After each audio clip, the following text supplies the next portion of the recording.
I used to stand beside him at events like this, arm in arm, smiling, pretending. Tonight I stood alone. The ballroom shimmered beneath a dome of glass and light. Chandeliers spilled gold across marble floors.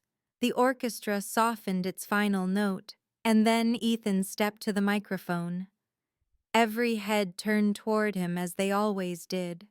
He belonged to applause the way fire belongs to oxygen. "Good evening, everyone." He began, his voice smooth, rehearsed, practiced to perfection. Cameras glinted off the cufflinks I had given him for our 10th anniversary, the last gift he ever thanked me for. From the back of the room I could see my reflection broken across hundreds of wine glasses. The red gown caught the light like a defiant flame among their silver tones. I could almost hear his earlier words. "Don't ever wear that color again, Clara. It's not dignified." But dignity, I'd learned, has nothing to do with fabric. Guests murmured when they noticed me. Some smiled politely, others whispered.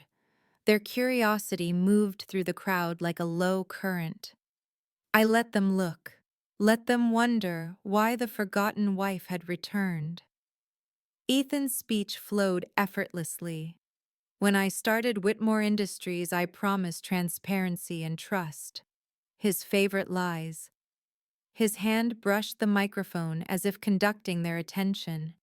Every gesture was theater. Every pause calculated grace. I knew those pauses intimately, the same ones he used at home, before turning a compliment into a correction, an embrace into instruction. The orchestra began a soft underscore. He thrived on sound. I thrived in silence. I drifted closer to the front, each step echoing through my chest. The envelope lay beneath the roses on the main table, ivory against scarlet petals. I had placed it there an hour before the guests arrived, steady hands, even breathing.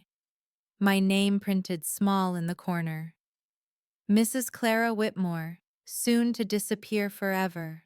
Ethan's eyes found mine mid-sentence. He faltered just slightly, then recovered with a practiced smile. And of course, none of this would be possible without the unwavering support of my beautiful wife. Applause. Cameras flashed. I didn't move. He gestured for me to come forward. I shook my head softly, almost imperceptibly. The confusion in his face was quick, hidden behind another grin. He continued louder now, desperate to regain rhythm. "The future of our company." But the future was already sealed.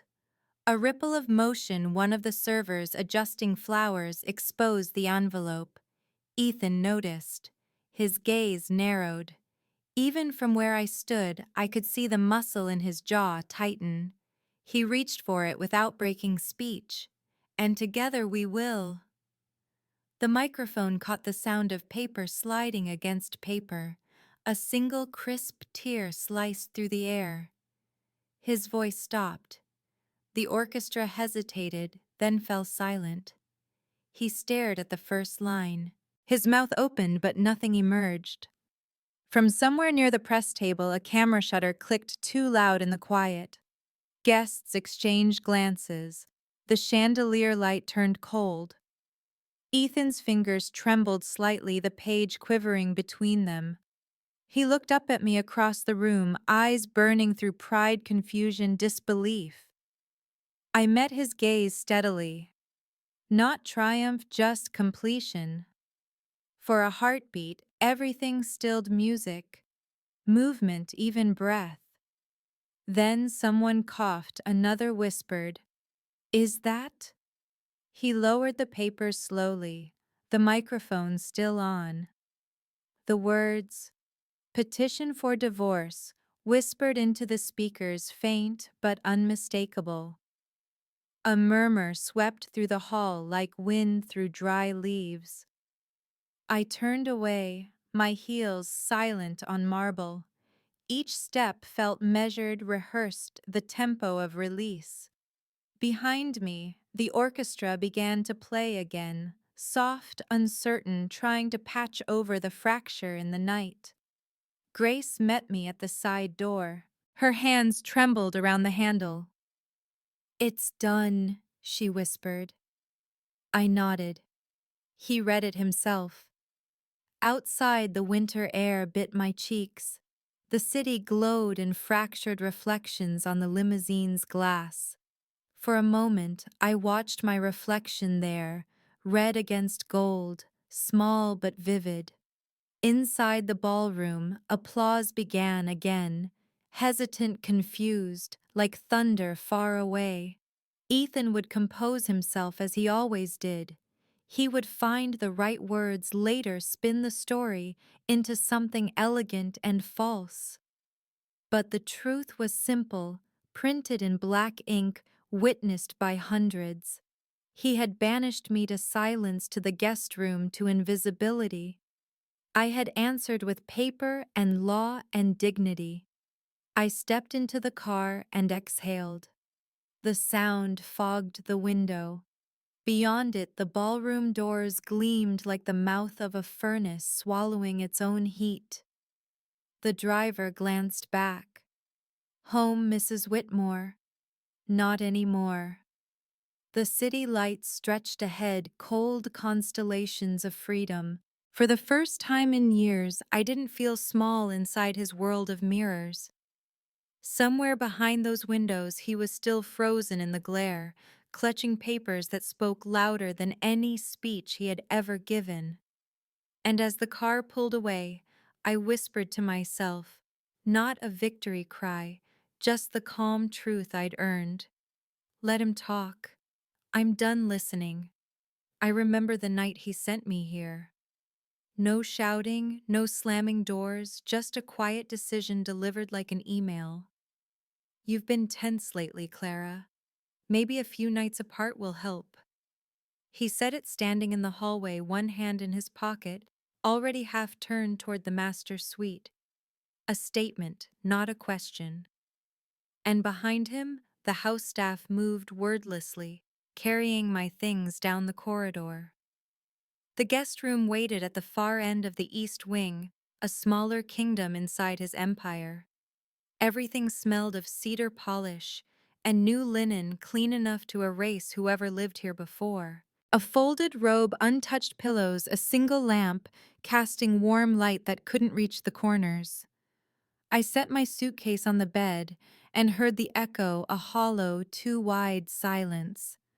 The kind that makes you whisper without meaning to. Just for a few nights, I said aloud to no one. The door clicked behind me, and the sound felt final. For years, I'd designed spaces meant to hold people. Libraries, kitchens, foyers, full of light. Now I occupied one that had been designed to exclude. Every line, every polished surface, every sterile reflection whispered a rule: do not disturb. Through the thin wall, I could hear the soft hum of the master bedroom television. The rhythm of his nightly routine continued as if nothing had shifted. As if I were an assistant moved to another floor. I lay on the edge of the bed, hands folded, waiting for the footsteps that would never come. When the lights in the hallway dimmed automatically at midnight, the lock clicked again, a mechanical sigh, almost polite. That's when it sank in. Not anger, not yet, just the slow awareness of distance measured in meters instead of miles. I thought of how many women had probably slept here before guests' relatives, maybe someone else he'd needed to keep close, but not too close. The thought burned briefly, then cooled. I turned toward the wall and stared until the pattern of the wallpaper blurred into shapes I could name. A branch, a wave, a cage. In the morning, the first thing I noticed was the smell. Cedar and perfume, faintly chemical, like an apology sprayed into the air. The sunlight arrived late, filtered through heavy curtains. Dust particles floated like tiny verdicts, each one glowing for a second before disappearing. Breakfast arrived on a silver tray, eggs, toast, a single white napkin folded into a triangle. I didn't touch it. The tray was gone when I showered, replaced by another message. Lunch at 1. Dress appropriately. I laughed once quietly because it sounded like a corporate memo. I moved through the day like a ghost on schedule, reading, rearranging the few books on the shelf, pacing between window and door. At night, I listened to the rhythm of the house staff, footsteps, the elevator's sigh, distant laughter from the dining room. There is a special kind of loneliness that comes not from absence, but from management, when someone orchestrates your solitude like a performance. By the third night, I began to notice the small things. He hadn't removed a mirror screw still in the wall. Faint dust rings where picture frames used to hang. Evidence of deliberate emptiness. I traced one ring with my finger, and the dust left a pale crescent on my skin, a ghost of reflection. That was when I realized he didn't send me here to cool down. He sent me here to disappear. I stopped waiting. I folded the robe, turned off the lamp, and sat at the desk with the hotel-style stationery. On the top sheet, I wrote a single sentence. If this is punishment, then it's also proof. The pen scratched softly, steadying me. For the first time since the hallway, my breathing slowed. The words didn't mean much yet, but they marked the beginning of something, a record, a blueprint. Outside, the sky deepened to navy, the window reflection sharpening until I could see myself clearly, small, tired, but present. He thought silence would shrink me. It was teaching me to listen to my own thoughts instead. The morning began the way humiliation often does, quietly, almost politely. Light slipped through the curtains, pale and hesitant, as if even the sun were unsure whether it was welcome here. I sat up slowly, the sheets crisp and untouched on the other side of the bed.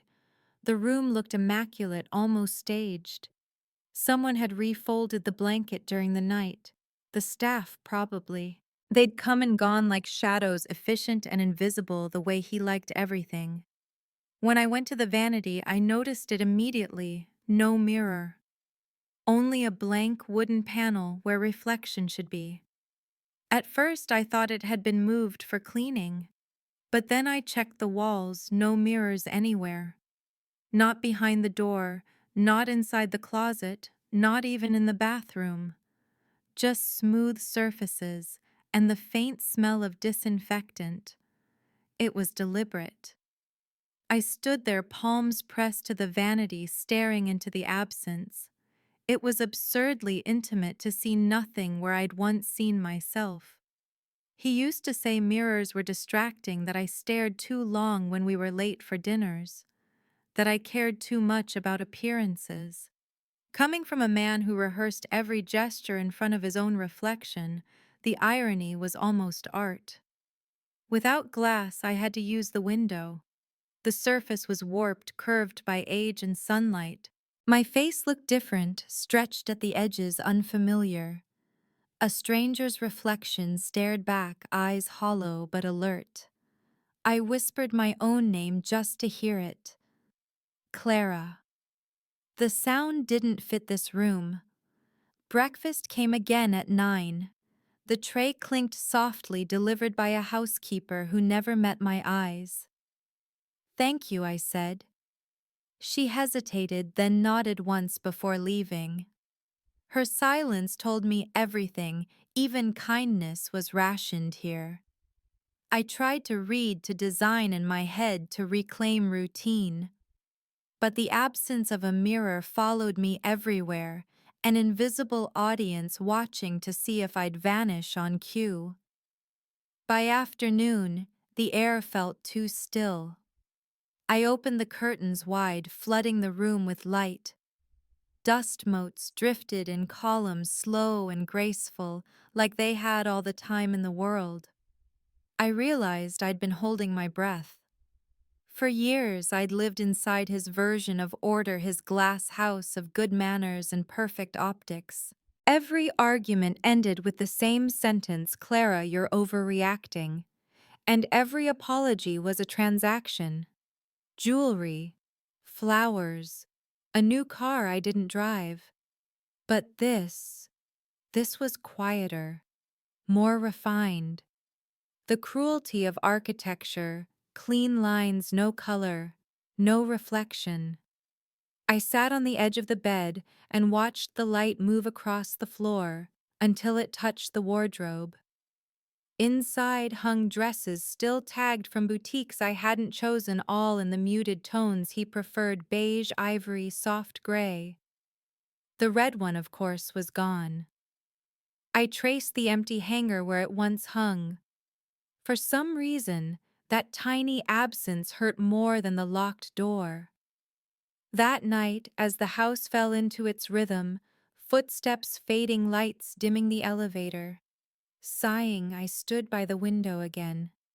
The glass caught a faint reflection of the room behind me, my outline framed by gold light, blurred but whole. I lifted my hand and touched the glass, and for the briefest moment it felt like touching her, the version of me that used to laugh without permission. And then I made a decision. Not a dramatic one, not a vow or a scream. Just a quiet choice, whispered into the stillness: I will remember this. Because forgetting is how control begins, and remembering is how it ends. I went to the desk, took another sheet of stationery, and wrote down everything about the morning: the missing mirror, the silence, the absence of my reflection. I didn't know why I wrote it, only that it steadied me. Each word felt like building scaffolding inside myself. I wasn't planning revenge yet. I was sketching survival. When I finally lay down, the room seemed smaller, but I felt larger somehow, as if every moment of stillness added an invisible layer of armor.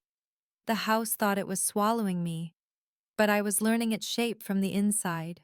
I started writing because silence had too much authority in that house. At first it was just dates and phrases, short sentences that meant nothing to anyone but me. Monday, moved to the guest room, told me to reflect. Tuesday, removed mirrors. Wednesday, smile feels heavy. They began as fragments of breath, not rebellion. But the more I wrote, the clearer the pattern became. Ethan's cruelty had rhythm, precision. He didn't shout, he edited my routines, my voice, my presence in the house, until I existed in parentheses. Writing was the only place where his control couldn't reach. The notebook was small, black leather-bound one I had bought years ago to sketch ideas for a studio I never opened. I found it in the drawer under the vanity, still wrapped in tissue. The paper was smooth, expensive, waiting. Every night I sat at the desk and filled 2 pages. The pen moved slowly at first, then faster, the words stacking like bricks. I wasn't sure if I was building a story or a wall. By the end of the first week, the notebook no longer felt like paper. It felt like evidence. One morning, while I wrote, a knock came. Grace stood at the doorway, wrapped in soft gray, holding a clipboard. Her smile was too bright, her eyes cautious. Ethan asked me to check in. PR coordination for the gala. I gestured to the chair across from me. You mean damage control? She laughed nervously. You look well. Do I? I asked. There's no mirror in here. You'll have to take my word for it. Her smile faltered. She looked around the room, scanning the absence, the sterile order, the walls too bare. Her expression changed slightly, the realization flickering behind her professional mask. I'll tell him you're resting, she said finally. Tell him I'm remembering, I replied. She didn't understand then. Or maybe she did and chose silence like everyone else. When she left, the air felt thicker. The notebook waited open on the desk, my handwriting jagged across the lines. I added a new entry. Thursday. Grace saw the cage but called it a room. Later that evening, I lifted one of the floorboards near the window. The wood gave way easily, one of the perks of designing the house myself. I wrapped the notebook in linen and slid it inside, securing it beneath the plank.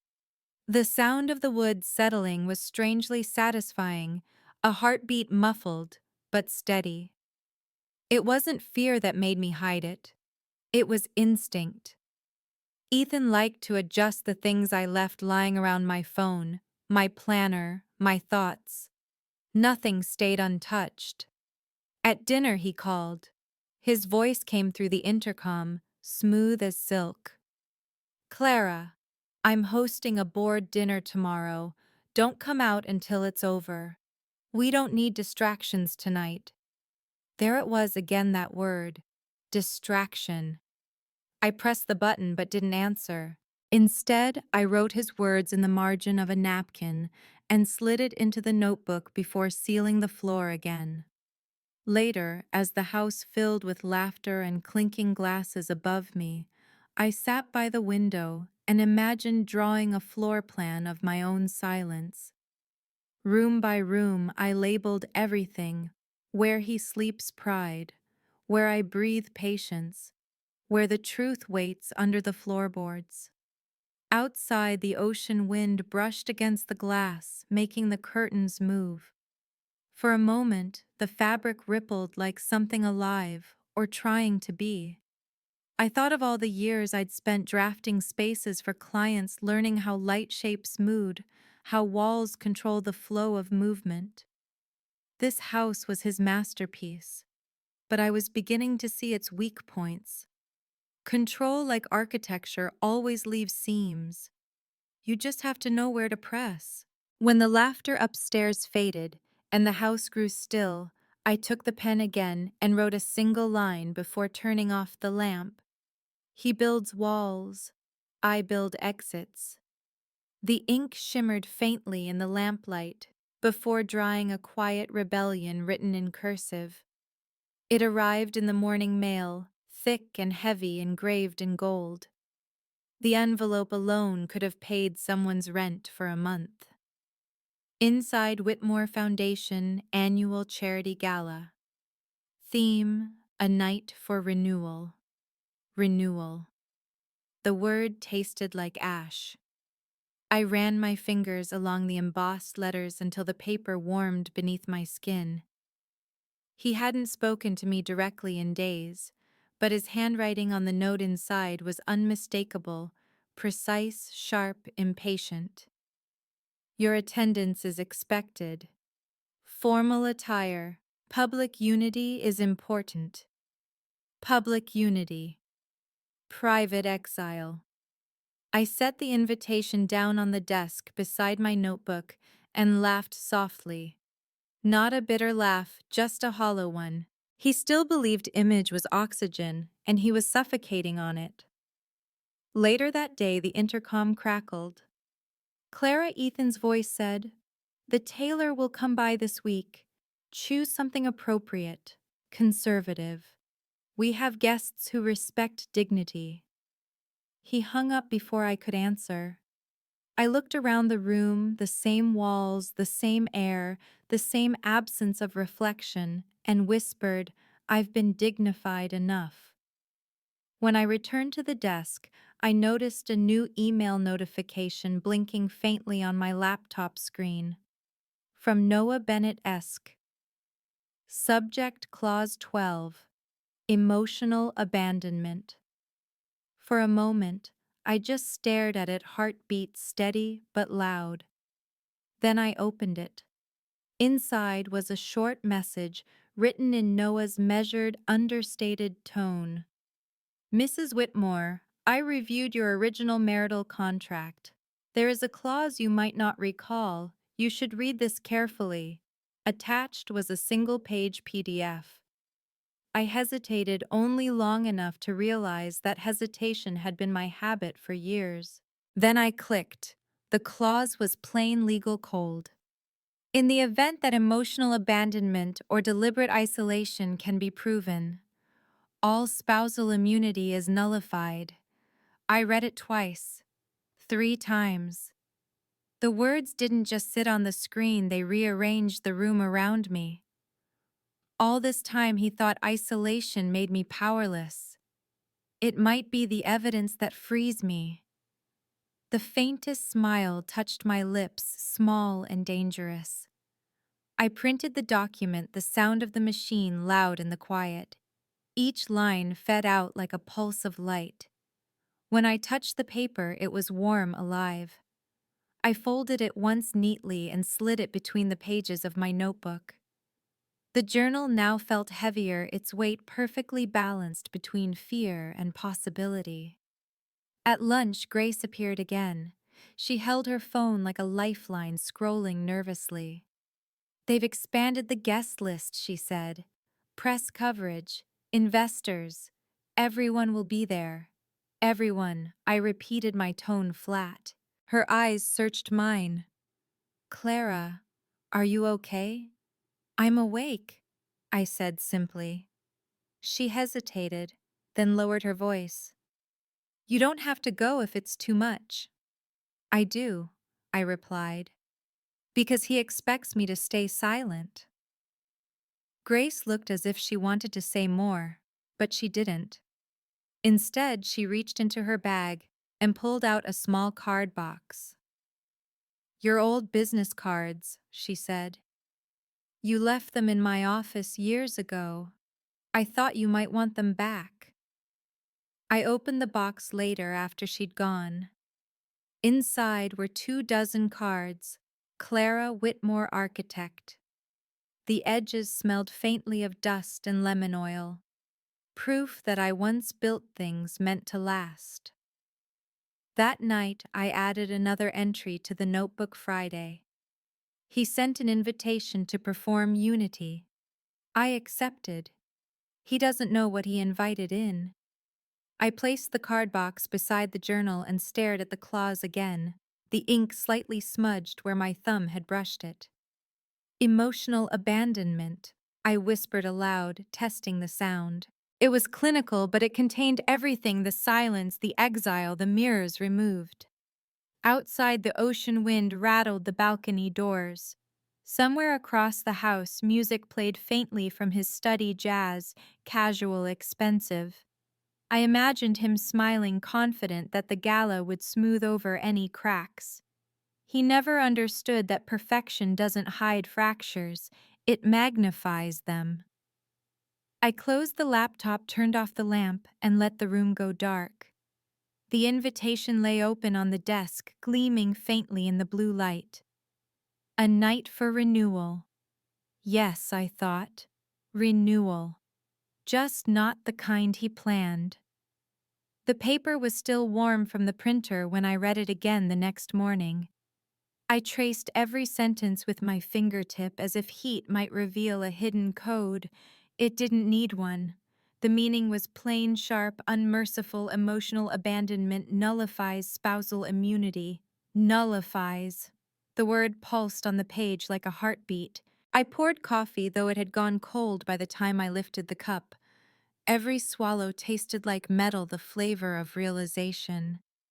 For years, I'd thought of myself as powerless, an appendage to his empire, a face in his photographs, an ornament in a house built for optics. But the law buried beneath signatures and silence saw me. Someone had written that clause long ago, probably a lawyer with a conscience, never imagining it would become the hinge on which a life turned. I slipped the page into a plastic sleeve and tucked it between the notebook covers. The weight felt different now, less confession, more weapon. A message from Noah blinked on my phone screen. "If you wish to discuss options, my office is open this week. Discretion guaranteed." Discretion.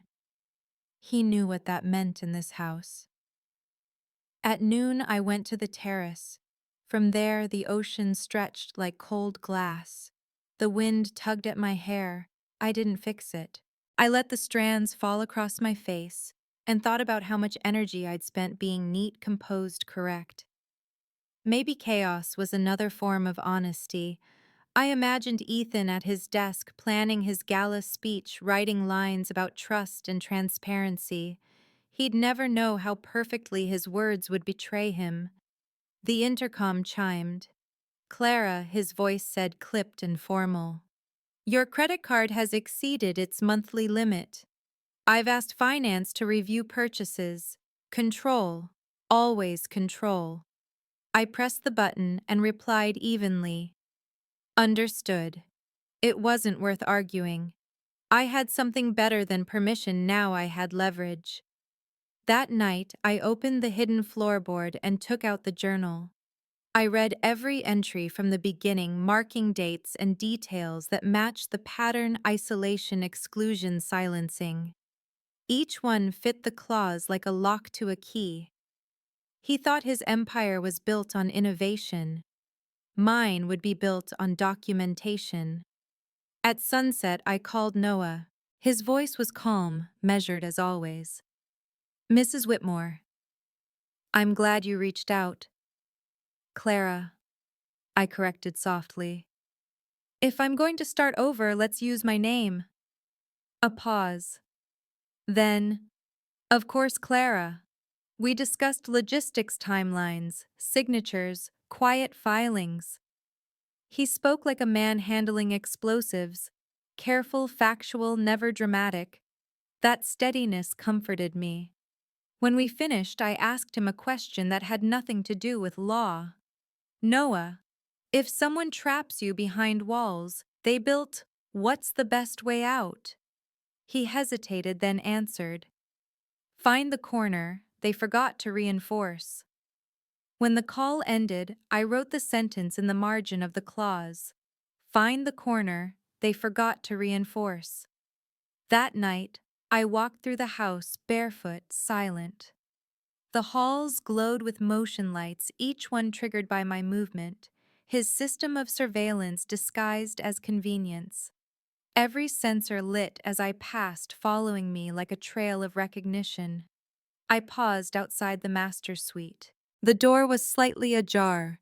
His voice murmured on the phone, low, confident, rehearsed. I just need the market to hold until after the gala, he said. Then the board will stabilize and we can move quietly. Financial trouble. I froze in the doorway's shadow. He wasn't untouchable. He was desperate. For the first time in years, I didn't feel small listening to him. I felt precise. Back in my room, I added a new page to the notebook. His control is collapsing.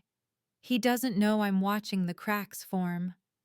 I sealed the clause inside the journal again, smoothing the floorboard until it clicked shut. Before turning off the lamp, I stood at the window. My reflection looked clearer now, defined against the night. The woman who stared back didn't look afraid. Some truths don't scream, they sharpen. And as I whispered the line aloud, nullifies spousal immunity, the words didn't sound like law anymore. They sounded like a beginning. It was Grace who finally broke the silence. Not Ethan. Not me. Grace, the woman who'd built her career on knowing what not to say. She arrived one afternoon, pale from sleeplessness, clutching her phone like it might burn through her hand. I shouldn't be here, she whispered as soon as I opened the door. Then don't whisper, I said. No one listens in this wing anyway. She stepped inside. Her heels made no sound on the carpet. The air between us felt charged, as if the house itself leaned closer to listen. I found something, she said, handing me her phone. On the screen was an email chain, half work, half conspiracy. Ethan's name at the top, the assistants just beneath. Dates, attachments, a language of omission that only power understands. Subject foundation. Access update. Note. Remove her clearance. Keep comms between us only. She doesn't need to be involved. He told me it was a routine audit, Grace said, her voice breaking around the edges. But it's more than that. He's cutting you out. Legally. Financially. Everything tied to your name. I stared at the emails until the words stopped meaning anything. Then I exhaled, slow, deliberate. He's preparing for something I said. Maybe the gala. Maybe the divorce he doesn't know he's already getting. Grace swallowed hard. Clara, you can still leave quietly. He doesn't have to know you found this. I want him to know, I said, but not yet. She closed her eyes, pressing her phone to her chest like a prayer. I didn't tell you this. I can't lose my job. You won't, I said softly. You'll keep it until the last possible second. Then you'll help me end his performance. Her eyes met mine, and something shifted, guilt turning into complicity. She nodded once sharply, then turned to leave. When the door closed, I sank into the chair, the air thick with quiet triumph. I wasn't shocked. Betrayal was his native language. But confirmation felt like proof stamped in ink. I opened the hidden floorboard and took out the journal. My handwriting had grown sharper, almost architectural lines, corners, measurements of cruelty. Grace delivered the blueprint today. He built his empire on concealment. I'll end it with exposure. I folded a printout of the emails and slid them between the pages beside the clause. The journal was no longer a record, it was a dossier. That evening I joined dinner for the first time in weeks. Ethan sat at the head of the table scrolling through his phone while a waiter poured his wine. He barely looked up when I entered. You should wear something neutral for the gala, he said. No distractions. I smiled faintly. Of course. He mistook calm for obedience. He always had. Halfway through the meal, his phone buzzed. He frowned, reading a message, and for a second his mask cracked just enough for me to see the strain underneath. A merger gone wrong, numbers bleeding red. He caught me watching and straightened his posture. Something amusing. Just thinking, I said, about foundations, how fragile they can be. He didn't answer. But the glance he gave me, quick, assessing, uncertain, told me he'd noticed something had changed. After dinner, I lingered in the hallway until he disappeared into his office. Then I took the elevator to the lower floor. The foundation wing, my old workspace, still smelled faintly of coffee and printer ink. I found my old keycard slot disabled. He'd erased me. Officially. Good. I didn't want entry anymore. I wanted leverage. Back in my room, I wrote the night's final line before closing the notebook. He thinks secrecy is a fortress, but every fortress falls from within. I sealed the floorboard again, switched off the lamp, and lay awake listening to the hum of the house's security system. It was designed to detect movement, but not intent. When I finally slept, I dreamed of blueprints, lines intersecting perfectly, each one leading toward a quiet explosion no one could see coming. It had been 3 years since I last saw that dress. He'd told me to burn it. He'd said it made me look like you're trying too hard. And because I wanted peace more than color, I had folded it into a box and buried it in the back of the wardrobe. That night, I opened the wardrobe again.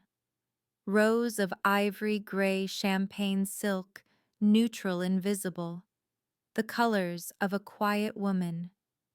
But behind them, wrapped in thin paper, the red still waited. I unwrapped it slowly, careful with the silence. The fabric caught the light even in the dimness, a whisper of defiance against beige. I held it up to my chest, the scent of cedar and dust mixed with memory. He'd hated it because it demanded attention. He'd feared attention that wasn't his. The mirror was still gone, but I didn't need it. I slipped the dress on, feeling the fabric slide across my skin like something alive. It clung not in apology, but in declaration. For a long moment I stood in the center of the room, breathing, watching the light shift across the walls. The dress made the whole space look different, warmer, riskier mine. The color wasn't just red, it was blood, heat, reclamation. I sat at the desk and opened the notebook. On a new page I wrote, "Tonight I put on the dress he erased. It still fits." When I closed the notebook, my hands didn't shake. The next morning, I took the dress to a tailor in the city, the only place he never thought I'd go. The boutique was small, windowless, quiet, except for the rhythm of a sewing machine. The tailor, an older woman with silver hair pinned tight, ran her fingers over the fabric and smiled faintly. "Beautiful choice," she said. "Vintage, but the lines are strong. What's the occasion?" "A farewell party," I said. She didn't ask further. Professional discretion wrapped in silk thread. When she fitted it to me, the hem brushing my calves, the zipper gliding up like a closing secret, I caught my reflection in a dressing mirror. It startled me because I didn't look elegant. I looked alive. The tailor adjusted the waist, murmuring something about posture. I stood taller. Later on the drive home, the city lights blurred across the window. My phone buzzed. "Grace." Gala confirmed. "You're seated next to him." "Are you sure?" I typed back. "Absolutely." At the gate, the guard nodded me through. The house loomed above the sea, its windows glowing like empty eyes. Inside, the air was cold again, air-conditioned, controlled, precise. I carried the dress upstairs, the fabric catching on the banister once leaving behind a single red thread. A mark. Proof. In my room, I laid it across the bed, smoothing the wrinkles. Under the lamplight, it looked like something alive, a heart that refused to stop beating. I didn't hide it. I wanted him to see it if he came in. But he didn't. He never did anymore. Before sleeping, I slipped the notebook from under the floorboard and wrote one more line: "The red dress has teeth." I closed the cover gently and turned off the lamp. The dark no longer felt hostile. When I lay down, I imagined the gala. The chandeliers, the champagne, the ocean of polite laughter, his speech about renewal, and me standing in the center of it all, not his reflection, not his ornament, his consequence. I fell asleep smiling. The morning came dressed in quiet. No footsteps in the corridor, no intercom hum, no sound but the sea. On my desk, a single message from Noah. "I'll be there at noon. Bring nothing but your name." I closed the laptop and waited. There was a strange calm in waiting when the end had already begun. At 12 sharp, the elevator chimed.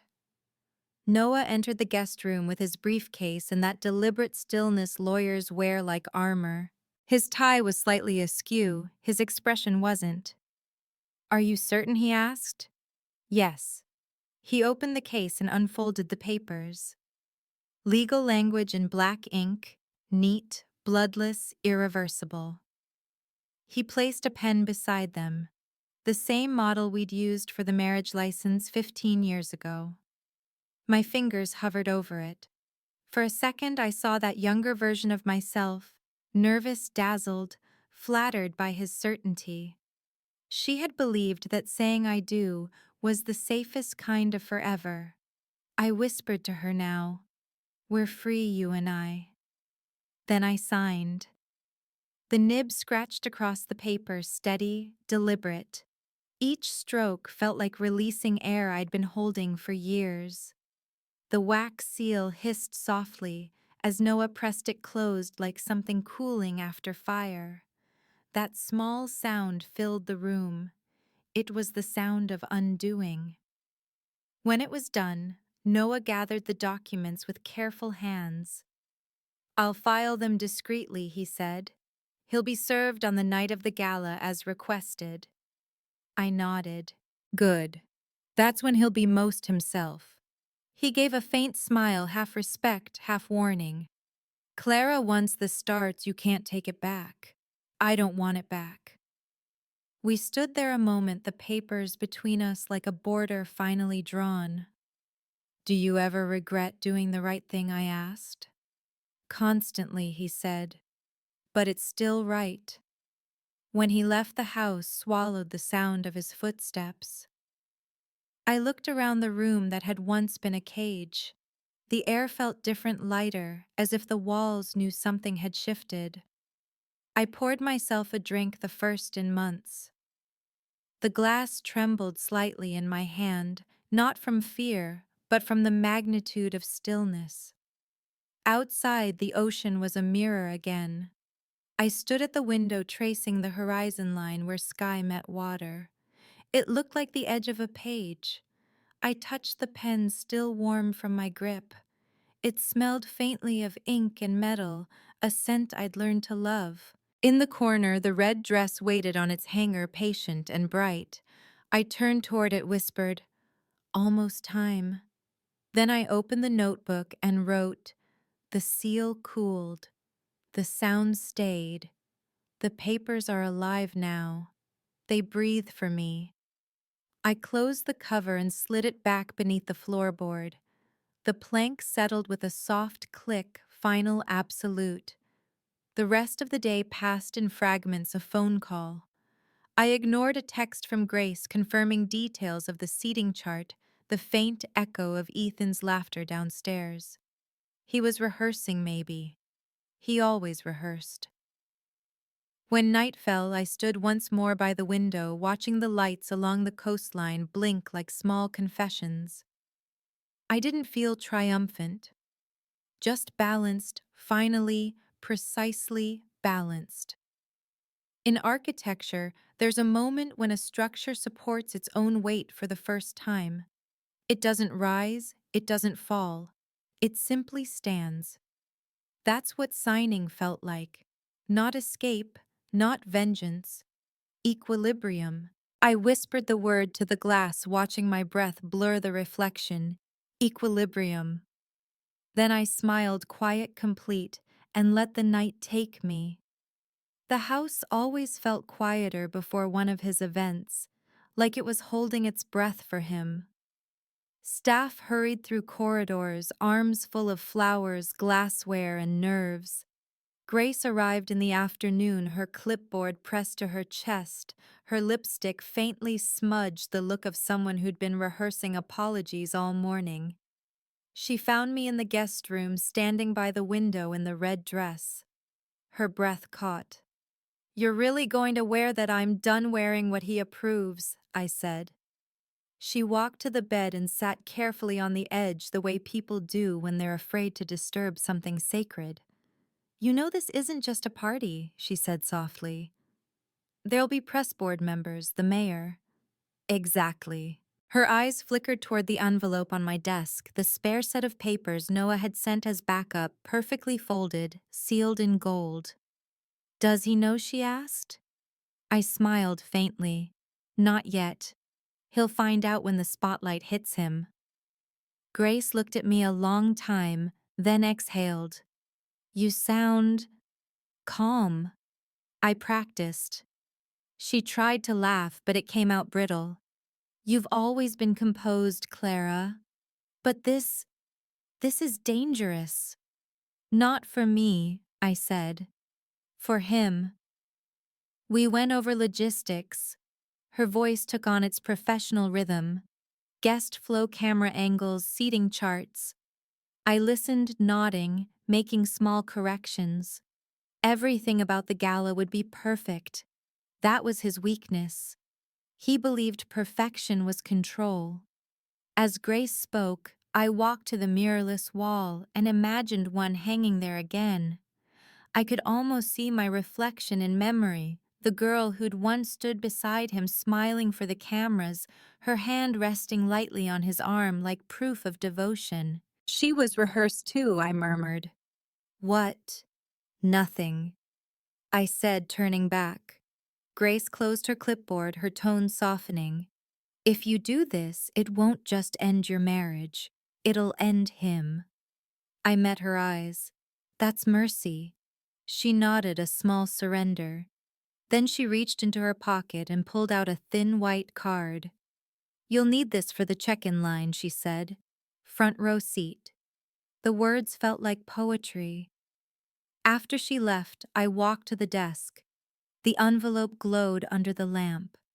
I touched its edge and whispered, "Stay silent until it matters." Then I practiced. Not my walk that was muscle memory, not my smile that had always been armor. I practiced stillness, the kind of composure that unsettles men who mistake quiet for weakness. In the reflection of the window, I stood straight-backed, shoulders level, chin calm. I rehearsed every reaction I would not give him. No tears, no raised voice, no satisfaction. Indifference would be the loudest thing in the room. The sun dipped lower, turning the sea outside into liquid gold. The light touched the dress, making it glow as though it were lit from within.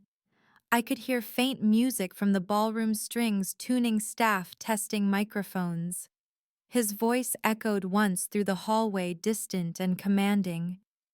Everything must be flawless tonight. Flawless. I almost laughed. At 7, a courier arrived with a jewelry box. Inside lay a diamond necklace I hadn't worn in years. His note read, "For my perfect wife, see you on stage." I closed the lid and left it there unopened. Instead, I fastened a small silver pendant, my mother's, simple and unremarkable, something that belonged only to me.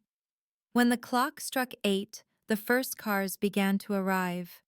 Engines hummed, laughter drifted through the open foyer. I slipped the envelope into my clutch, the paper cold against my palm. At the door, Grace waited. Her eyes asked a question her mouth couldn't form. I answered anyway. Yes, I'm ready. And as the orchestra began its first note, I stepped into the hallway, red fabric brushing marble, the sound of my heels steady, rehearsed, measured, irreversible. The night smelled of perfume, champagne, and nerves. From the top of the staircase, I watched the ballroom pulse with light. The chandeliers were turned brighter than usual. He liked his victories well lit. Below, a river of silk gowns and tuxedos flowed between tables trimmed in white roses. Laughter rose and broke like surf, perfectly timed, perfectly hollow. I felt the air change when I stepped onto the marble. Heads turned, cameras flashed once, twice, then a hush. The kind that means someone unexpected has entered. The red dress caught every reflection. Grace met me near the bottom, clipboard clutched like a shield. You look... She stopped herself. They're all watching. I know, I said. That's the point. Across the room, Ethan saw me. For half a heartbeat, he froze glass halfway to his mouth. Then the smile, public, polished, performative. He started toward me, greeting donors along the way, shaking hands like nothing inside him trembled. "Clara," he said when he reached me, lowering his voice to a perfect imitation of affection. "You're radiant." I didn't expect red. I thought the evening called for renewal, I replied. He offered his arm. I didn't take it. The photographers loved it, two elegant silhouettes not quite touching. Their flashes turned the space around us into fragments of white fire. He leaned close, whispering through his smile, "Try not to make this about you tonight." I looked up at him, still smiling. It already is. The orchestra began. Waiters poured champagne. Grace guided me to our table front and center, directly facing the stage. Every seat card gleamed under the lights, his name engraved beside mine. He rose for his toast first, of course he did. The microphone loved him. His voice filled the hall smooth as lacquer. "Tonight we celebrate unity," he said. "Partnership, renewal." The crowd applauded on cue. While he spoke, I glanced at the faces around me. Board members, investors, wives with rehearsed laughter. They all believed this theater. They needed to. Grace stood near the curtains, pale, watching me instead of him. She gave the smallest nod. The waiter passed behind me, adjusting the roses at the center of the table. Beneath them, hidden in plain sight, the gold envelope waited my second copy, Noah's signature, pressed like a heartbeat into the wax. Ethan's speech climbed toward its crescendo. "To my wife, who reminds me that patience and loyalty." He paused, eyes catching the glint of gold. The words slipped. The crowd tittered politely, thinking it was charm. I didn't move. He lifted the envelope. "What's this?" I smiled, serene. "A renewal." Laughter rippled, an inside joke, they thought. He slid a finger under the seal. Grace took a step forward. The band faltered, notes hanging unresolved.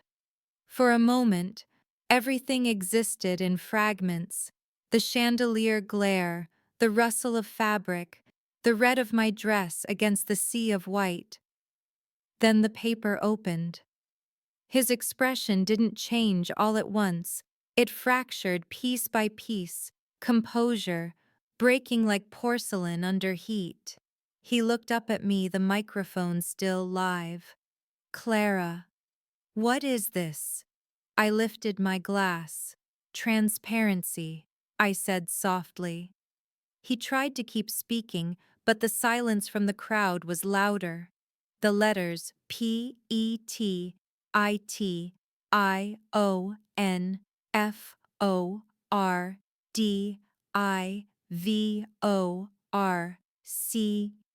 gleamed beneath the lights. Someone gasped. Another whispered, "Is this part of the show?" Grace turned away, blinking hard.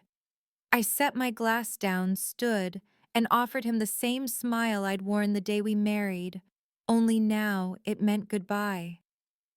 "I told you," I said quietly. "It's a night for renewal." Then I turned and walked through the maze of tables, the train of the red gown trailing like a slow flame. The crowd parted without a sound.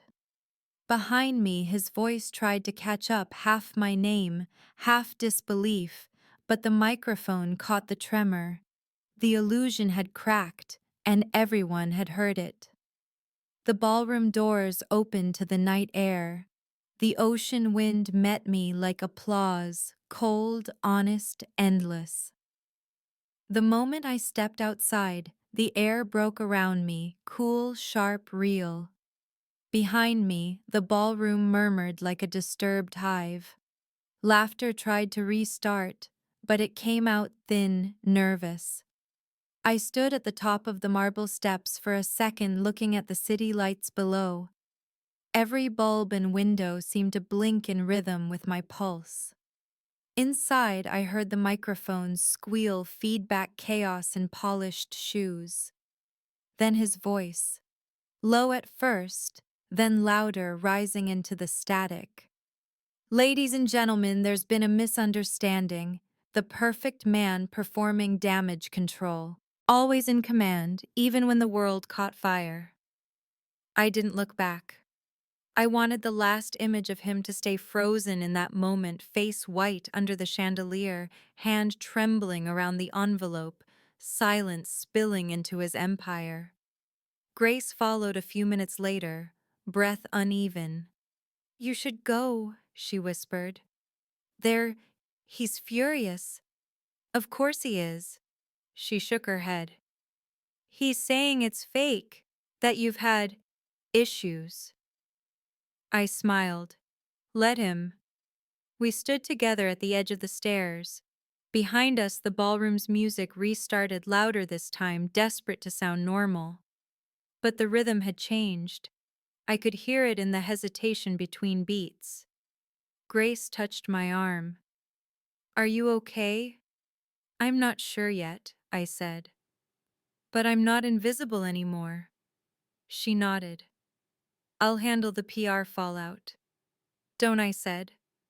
Let him handle himself. For once. The valet pulled up my car. I slipped inside, the sound of the door closing cutting through the music behind us.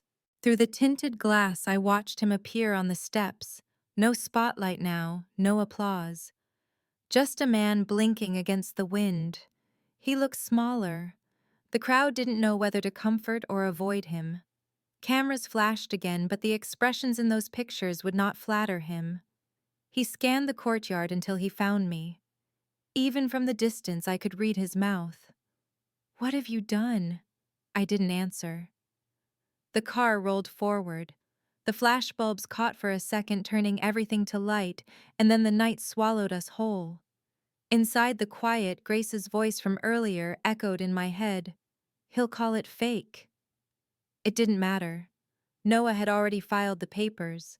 The story had witnesses, signatures, timestamps. The law didn't care about denial. At a red light, I looked down at my hands. The ring still sat there, a tiny circle of cold weight.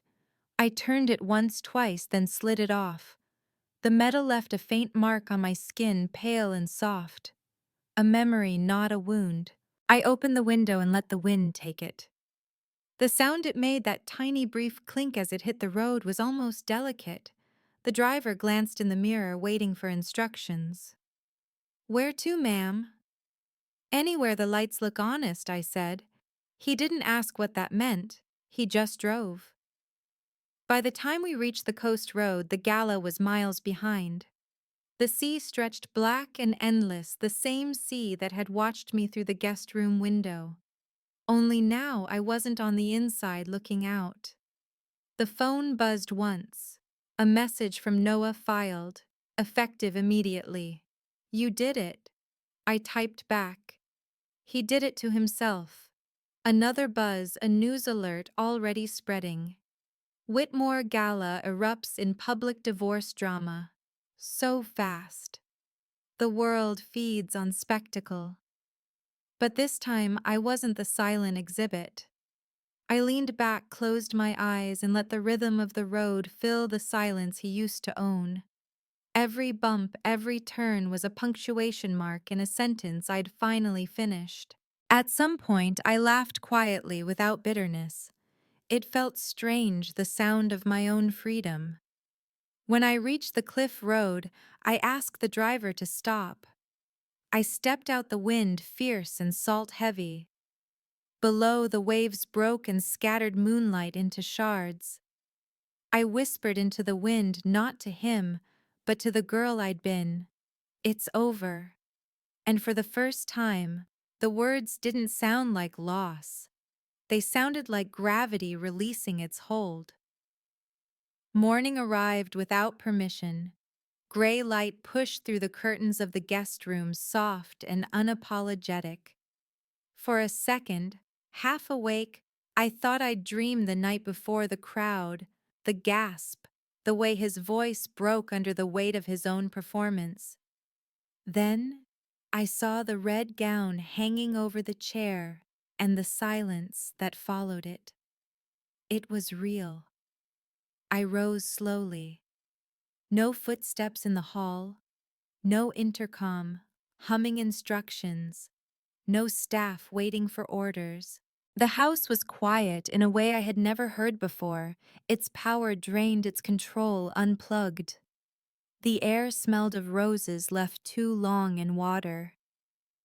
Somewhere downstairs, a clock ticked steady and mortal. I walked to the window. The ocean lay gray and calm, as if it too had been watching. The world hadn't ended. It had simply exhaled. The guest room looked smaller now, almost kind. The edges that once trapped me had softened. I opened the wardrobe. Rows of neutral dresses still hung there, but they looked like relics, polite ghosts. On the nightstand sat my notebook. I hadn't hidden it after the gala. I didn't need to. The floorboard could rest. I opened to the last page and wrote, "Final entry." The silence belongs to me now. I let the pen fall where it wanted and closed the cover. For the first time, I noticed the light, real light, not the engineered glow of chandeliers. It came from a low sun over the water, spilling gold across the bedspread. Dust motes floated through it like slow applause. I walked to the bed and placed a single red petal on the pillow taken from the roses that had once hidden the envelope. The color looked gentle in daylight, not angry anymore. Then I picked up the dress, folded it carefully, and carried it to the door. I didn't plan to take it with me. It had done its work. It would stay here as proof that even beauty can become armor. At the threshold, I turned once more to look. This room had been my punishment, my silence, my witness. Now it was just space. I whispered a small thank you to no one, to everything, and closed the door behind me. Downstairs, the front doors stood open. Sea air poured through the foyer, rustling the flower arrangements someone had forgotten to clear. The scent was almost clean. Outside, the world continued, cars on the road, gulls over the surf, a gardener trimming hedges as if empires didn't fall overnight. Grace's text arrived as I stepped onto the gravel path. "He's gone quiet. The board's meeting without him. You did it." I typed back one word: free. Noah's message followed a moment later. "Papers finalized. You can start over whenever you're ready." I slipped the phone into my pocket. I didn't need to reply. He would understand. At the gate, the guard nodded. He looked uncertain, like a man who'd woken to find the sky a different color. "Leaving Mrs. Whitmore." "Just Clara," I said. And yes, the sea wind lifted the edge of my hair as I walked past him. Each step felt lighter, deliberate. No performance, no rehearsal, just motion. At the edge of the drive, I paused and turned back. The mansion shimmered in the distance, all glass and order and ghosts. For a heartbeat, I imagined it emptying itself, one echo at a time, until only quiet remained. That was enough. I faced forward again and kept walking until the sound of the ocean replaced every memory of applause.